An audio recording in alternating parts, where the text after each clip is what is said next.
इंद्रेश अपने YouTube channel Indresh GS classes में आप सभी का स्वागत करता हूं। दोस्तों आज हम लोग जो है सीडीपी की जो हमारी क्लास चल रही थी उसका क्या करेंगे, प्रैक्टिस सेट देखेंगे। ठीक है, चलिए स्टार्ट करते हैं आज का पहला क्वेश्चन। और जो लोग पहली बार चैनल पे विजिट कर रहे हैं तो प्लीज़ आप लोग चैनल को सब्सक्राइब कर लिए। यहाँ आपको यूपी टेट की जो है यूपी टेट और सुपर टेट की बहुत ही बेहतरीन क्लासेस चलाई जा रही हैं। तो आप लोग यहाँ सीडीपी, मैथ, ईवीएस और हिंदी की क्लासेस अभी कंटिन्यू चल रही हैं। अभी आपकी जो सब्जेक्ट वाइज होता है, जैसे साइंस जिनके में आता है या जिनके में सोशल साइंस आता है, तो उसकी भी क्लास बहुत जल्दी स्टार्ट कर दी जाएगी। ठीक है, चलिए आज का पहला क्वेश्चन देखिए। क्वेश्चन नंबर 1 क्या कह रहा है कि एनसीएफ 2005 किस प्रकार की शिक्षण प्रणाली को प्रोत्साहित करता है? तो समावेशी, एकीकृत, विशेष या नियमित, बताइए कौन किस प्रकार की जो है शिक्षा प्रणाली को क्या करता है, मतलब प्रोत्साहित करता है। तो एनसीएफ जब 2005 जो हमारा जो है किस तरह की समावेशी शिक्षा प्रणाली को क्या करता है, प्रोत्साहित करता है। ठीक, एकीकृत और विशेष प्रकार की नहीं। यहाँ देखिए पूरा डिटेल से लिखा हुआ है, आप देख सकते हैं।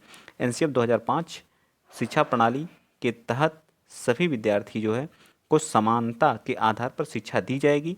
इसके सुझाव के अनुसार किसी भी बालक या उसके मानसिक स्तर एवं शारीरिक स्तर एवं सामाजिक स्तर में भिन्नता नहीं की जाएगी। सभी विद्यार्थियों को एक साथ विद्यालय में शिक्षा दी जाएगी, जिसे हम समावेशी शिक्षा का नाम देते हैं। एनसीएफ 2005 के अनुसार सभी बच्चों को क्या एक तरह से समावेशी, किसी के साथ भेदभाव नहीं करना है। ठीक है, चलिए मेरे ख्याल से समझ में आ गया हो। आगे चलिए क्वेश्चन नंबर आप देख लीजिए। क्वेश्चन नंबर 2 अब बता दीजिए। यहाँ पे क्वेश्चन नंबर 2 क्या कह रहा है कि परिपक्वता का उदाहरण है कि जब बालक सीखता है, क्या सीखता है, बताइए क्या सीखता है बालक? चित्रांकन करना, साइकिल चलाना, पढ़ना या चलना।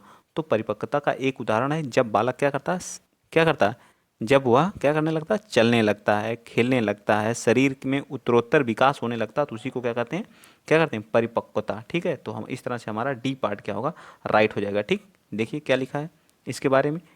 लिखा है कि परिपक्वता एक एक सतत चलने वाली प्रक्रिया है जिसमें बालक एक शारीरिक विकास होता है और जिसमें शामिल है शरीर में उत्तरोत्तर विकास, चलना, खेलना इत्यादि जो होते हैं, ये सभी हमारे क्या होते हैं, परिपक्वता से संबंधित हैं। अगला क्वेश्चन, क्वेश्चन नंबर आप 3 बताएंगे। निम्नलिखित निम्नलिखित में कौन एक अधिगम का पहलू नहीं है? बताइए अधिगम का कौन सा एक पहलू नहीं है? तो संज्ञानात्मक है, भावात्मक है, क्रियात्मक है या आध्यात्मिक है?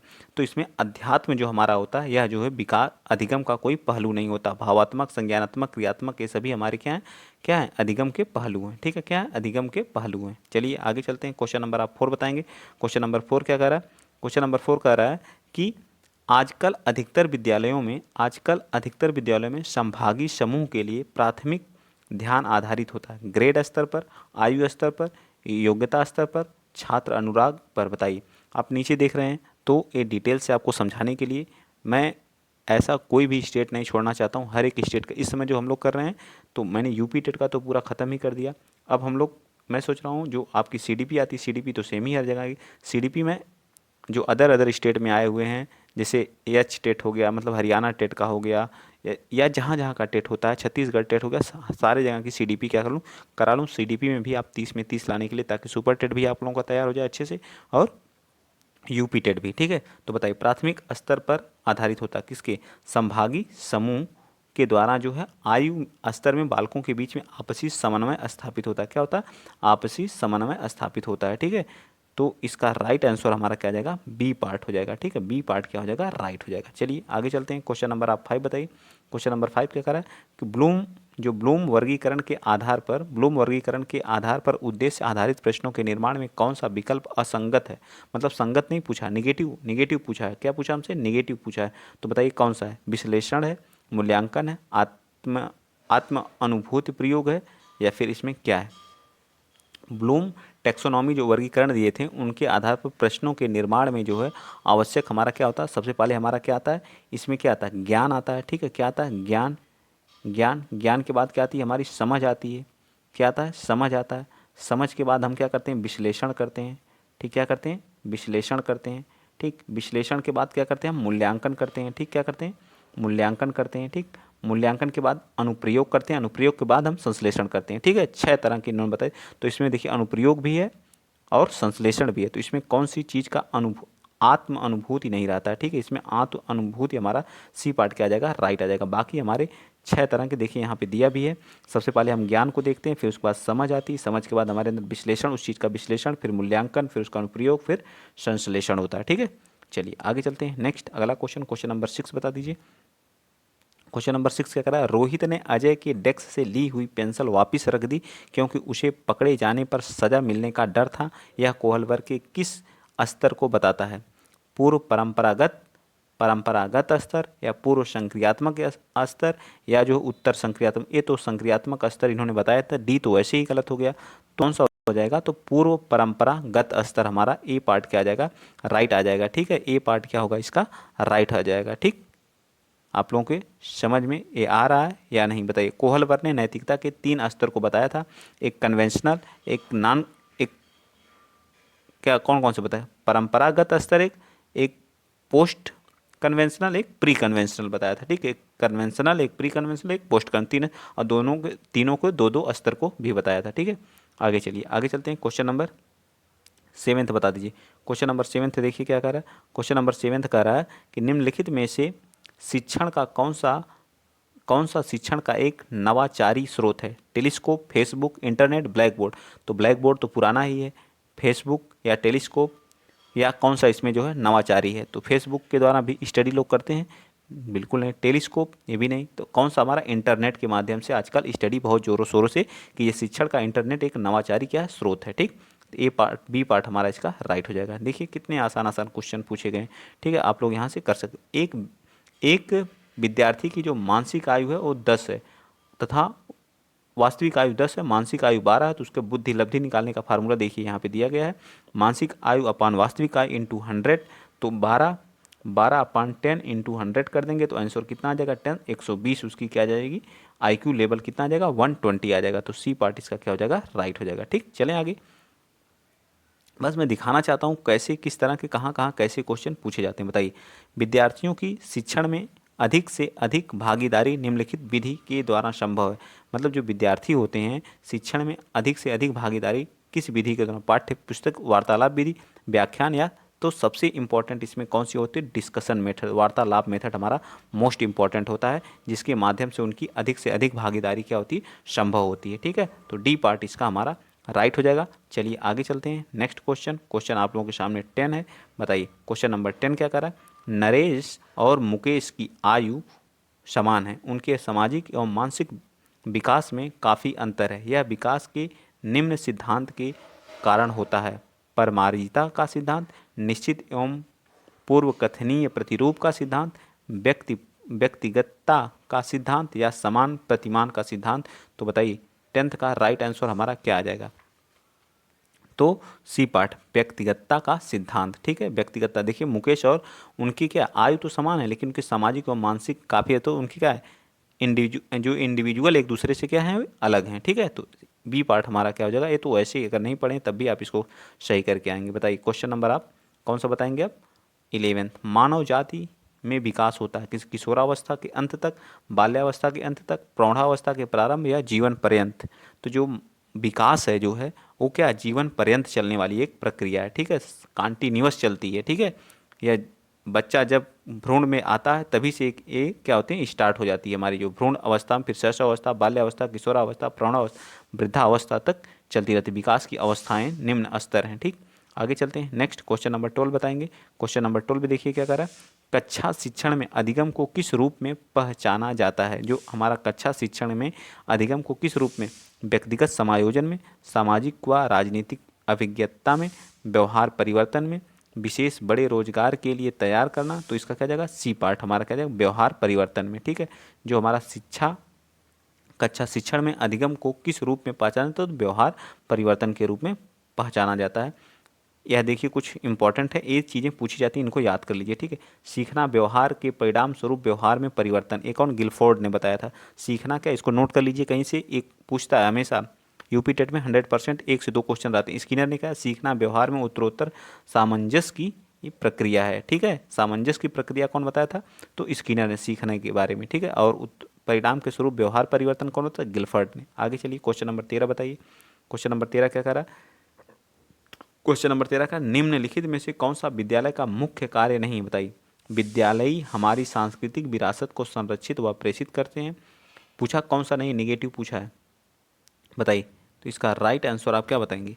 13 का राइट आंसर आ जाएगा कौन सा, ए बी सी या डी? तो इसका राइट आंसर हमारा डी आ जाएगा, क्योंकि हमसे क्या पूछा, निगेटिव पूछा। तो विद्यालय जातिवाद के कारण विद्यार्थियों में बुरी भावना विकसित करते हैं, यही काम विद्यालय नहीं करते, ये बिल्कुल गलत है, ठीक है। तो यही गलत का आंसर गलत ही देना हमें, ठीक है। तो डी पार्ट हमारा राइट हो जाएगा। आगे चलिए, क्वेश्चन नंबर 14 बता दीजिए। क्वेश्चन नंबर 14 का अपना, गिफ्टेड यानी मेधावी छात्र होने का लक्षण क्या है? अभिव्यक्ति में नव्यता, वाचालता, जिज्ञासा, अति क्रिया। एक मिनट, आगे बताइए। आगे क्या कह रहा है कि जो क्या होता है, जिज्ञासा और थोड़ा सा दिक्कत हो गई थी जो है, ठीक है।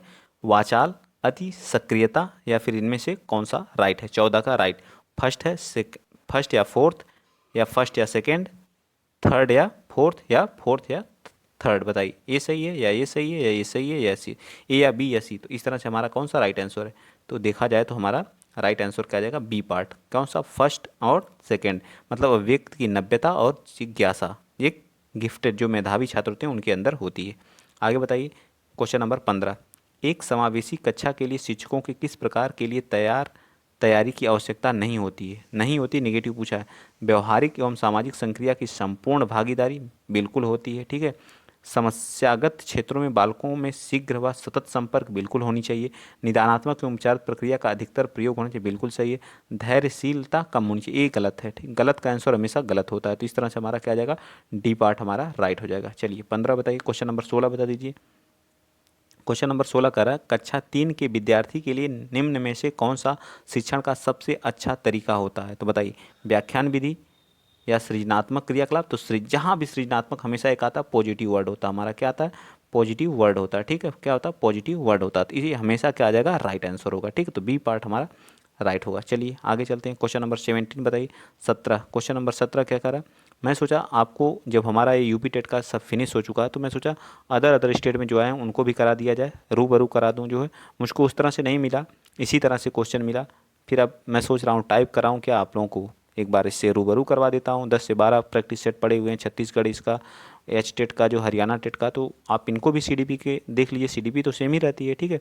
कोहलबर के अनुसार वह स्तर जिसमें बालक की नैतिकता भय एवं दंड की के कारण नियंत्रित होती है कहलाता है पूर्व नैतिक स्तर, परागत नैतिक स्तर, या स्वीकृत नैतिक स्तर सिद्धांत, या नैतिकता। तो कौन क्या कहलाता है बताइए। 17 का राइट आंसर क्या आ जाएगा, 17 का राइट आंसर आ जाएगा कौन सा, ए पार्ट हमारा होगा, पूर्व नैतिक स्तर के अंतर्गत आता है, ठीक है। नैतिकता का विकास का सिद्धांत कौन दिया, कोहलबर्ग ने दिया था। आगे चलिए नेक्स्ट क्वेश्चन नंबर 18 बताएंगे आप। 18 क्या कर रहा है, 18 कह रहा है कि प्रासंगिक अंतर्बोध परीक्षण, जिसको बोलते हैं TAT, व्यक्तित्व को मापने के एक है क्या, आत्मनिष्ठ तकनीक है, वस्तुनिष्ठ तकनीक है, प्रक्षेपीय तकनीक है, या प्रयोगात्मक तकनीक है? बताइए। TAT का फुल फॉर्म भी याद रख लीजिएगा, प्रासंगिक अंतर्बोध परीक्षण इसको बोलते हैं, ठीक है। तो इसका क्या आ जाएगा राइट आंसर बताइए। 18 का राइट आंसर हमारा आ जाएगा सी पार्ट हमारा का, प्रक्षेपीय तकनीक है, ठीक है। प्रक्षेपी क्या, इस परीक्षण का जो निर्माण मॉर्गन एवं मुरे द्वारा किया गया था, याद रखिएगा। TAT को मॉर्गन एवं मुरे ने 1935 में किया था। परीक्षण में 31 कार्डों का प्रयोग किया गया था। यह परीक्षण 14 वर्ष से अधिक आयु वाले व्यक्तियों पर किया गया था। इतना डिटेल से यहाँ आप देख सकते हैं, ठीक है। चलिए आगे चलते हैं। क्वेश्चन नंबर 19 बता दीजिए। क्वेश्चन नंबर 19 क्या कर रहा है, क्वेश्चन नंबर 19 कह रहा है कि पियाजे के संज्ञानात्मक विकास के सिद्धांत में पूर्व संक्रियात्मक अवस्था का आयु क्या होता है, इन्होंने 4 स्तर बताया था, ठीक। कितने स्तर बताए थे, 4 स्तर के बारे में इन्होंने क्या किया था, बताया था, ठीक है। 4 स्तर के बारे में बताया था। पहला स्तर जो था 0 से 2 था, फिर उसके बाद 2 से 7, 7 से, फिर 7 से 11, 11 से अधिक, ठीक है, 11 से अधिक, ठीक, 11 प्लस वाले। जो पहला था उसे संवेदी गामक अवस्था बोलते हैं, और 2 से 7 को पूर्व संक्रियात्मक अवस्था, तीसरे को बोलते हैं हम जो 7 से 11 थे उसको मूर्त अवस्था, और 11 से प्लस जो थे उनको बोलते हैं औपचारिक अवस्था, ठीक है। तो इस तरह से इसे हमें पूछा तो इसको हम लोग 2 से 7 वर्ष हमारा क्या आ जाएगा, बी पार्ट राइट आंसर आ जाएगा, 2 से 7 वर्ष, ठीक। सारी चीज़ें मैंने डिटेल से आपको बता दी। चलिए आगे चलते हैं। क्वेश्चन नंबर 20 बता दीजिए। क्वेश्चन नंबर 20 का एक बालक को वस्तुओं को देखने में कुछ समस्या है तो उसका दाखिला NCF 2005 के आधार पर किस विद्यालय में किया जा सकता है, नियमित विद्यालय में, विशिष्ट विद्यालय में, एकीकृत विद्यालय में, या समावेशी? तो 20 का राइट आंसर क्या आ जाएगा, बताइए 20 का राइट आंसर सी आ जाएगा, एक समावेशी विद्यालय में होना चाहिए। एनसीएफ 2005 हमेशा कहता है प्रत्येक बच्चों को क्या समावेशी शिक्षा मिलनी चाहिए। अभी आप पहला क्वेश्चन ही देखें, क्वेश्चन नंबर आप बताएंगे अगला 21। 21 बताइए क्या कह रहा है। 21 कह रहा है कि निम्न में से विकास का कौन सा सिद्धांत गलत है। विकास में व्यक्तित्व भिन्नता होती है, बिल्कुल सही बात है। विकास संयोग का परिणाम है, यह एक सतत प्रक्रिया है, यह पूर्व कथनीय है, सतत बिल्कुल सही है, ये भी हमारा होता है। अब इन दोनों के बारे में बताइए। 21 का राइट आंसर क्या जाएगा, डी, ये भी है। विकास संयोग का परिणाम है लेकिन यह पूर्व कथनीय नहीं है। निगेटिव का हमेशा आंसर क्या था, निगेटिव, क्योंकि हमसे गलत पूछा है तो गलत का आंसर गलत, यह पूर्व कथनीय नहीं है। ठीक है, आगे चलते हैं। क्वेश्चन नंबर आप 22 बताएंगे। पियाजे के संज्ञानात्मक विकास के सिद्धांत के अनुसार समविष्टीकरण से तात्पर्य है, बताइए। समविष्टीकरण से क्या तात्पर्य, पियाजे के संज्ञानात्मक विकास से 22 का, तो 22 का क्या आ जाएगा राइट आंसर। तो 22 का हमेशा कहा जाएगा ए, पूर्ववर्ती विद्यमान बौद्धिक संरचनाओं तथा वातावरणीय मांग का मिलान। ठीक है, ए पार्ट राइट हो जाएगा। आगे चलिए, क्वेश्चन नंबर 23 बता दीजिए। जो 23 क्या करा, काल्पनिक के अनुसार संकल्पना का पुनर्गठन। देखिए क्वेश्चन 100% रहता है, तो काल्पनिक के अनुसार संकल्पना का पुनर्गठन क्या है, बताइए। बाई काल्पनिक चिंतन संकल्पना एवं पुनर्गठन, चिंतन संकल्पना का पुनर्गठन। तो इसमें राइट आंसर क्या आ जाएगा, सी पार्ट। ठीक है, क्या आ जाएगा, सी पार्ट। याद रखिएगा वैज्ञानिक का नाम भी। 24 बताइए, क्वेश्चन नंबर 24 क्या है।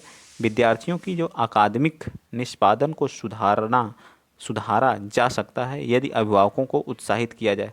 किस लिए उत्साहित किया जाए, शिक्षक को बार बार अंतःक्रिया करने के लिए उत्साहित किया जाए। ठीक है, अभिभावकों को उत्साहित किया जाए शिक्षकों को बार बार अंतःक्रिया करने के लिए। ठीक, तो डी पार्ट इसका राइट। चलिए क्वेश्चन नंबर 25 बता देंगे आप। 25 क्या कर रहा है कि एक परीक्षण जो है तैयार करने के बाद एक शिक्षक प्राप्तांकों की निरंतरता को जांचने के लिए एक ही आयु वर्ग के बच्चों पर प्रशासित करता है।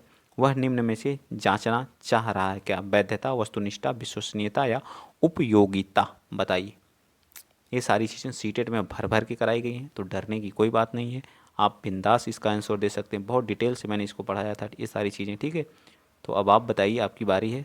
जो लोग सीटेट का एग्ज़ाम दिए हो, जो लोग सीटेट तैयारी के थे वो लोग यूपी टेट जरूर देंगे जो है। ठीक है, तो बताइए 25 का राइट आंसर क्या आ जाएगा, बी, विश्वसनीयता। क्या है, विश्वसनीयता की बात की गई यहाँ पे। क्वेश्चन नंबर नेक्स्ट बताइए, जिसको डिटेल्स पढ़ना हो नीचे देख लीजिए। इसका पीडीएफ अगर आप लोगों को चाहिए तो पीडीएफ आपको टेलीग्राम चैनल जो है, जो हमारा टेलीग्राम जिसका लिंक डिस्क्रिप्शन बॉक्स में दिया गया, वहाँ जा करके ज्वाइन कर लीजिए, वहाँ मिल जाएगा। निम्न में से किसको विद्यालय में समाजीकरण की विशिष्ट अवस्था माना जाता है, शैशव अवस्था, बाल्यावस्था। तो सबसे विशिष्ट अवस्था हमारी क्या होती है, बाल्यावस्था होती है। ठीक है, मानव विकास के क्रम में सामाजिक तथा सर्वाधिक विकास बाल्यावस्था में होता है, इसलिए बाल्यावस्था को समाजीकरण की विशिष्ट अवस्था माना गया है। अगला क्वेश्चन नंबर बता दीजिए 27।